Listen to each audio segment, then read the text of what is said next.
prefers like a good, creamy, rich contexture that's like slightly sweet. And that's the kind of eggnogger that I am.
I have like a love-hate relationship with eggnog. A lot of times if it's, I guess it has to be a very particular flavor. So I'm a particular eggnogger. Does that make sense? Is that not a word?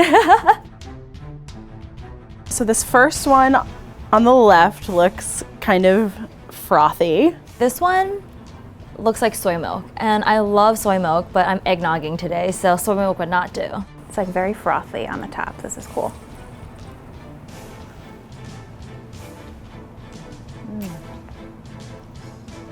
It tastes like very heavy alcohol. Honestly, really? Yes, to me. Your face makes me think that the next one is gonna be like, I'm gonna be like tanked on the next one. Oh, so good. Oh my gosh. So much better than the ones that you get right out of the carton. Is there rum in here? There's booze in it. Oh my goodness, I'm going back to work after this. It tastes like eggnog. It's just like, I feel like I could get it out of a jug. I think it's too alcohol heavy for me, but maybe that's just because I'm a lightweight. Okay, so the second one looks a lot more appetizing to me. I like the look of this one.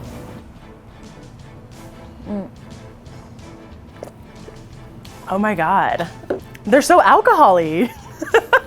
Do you not drink eggnog with booze in it ever?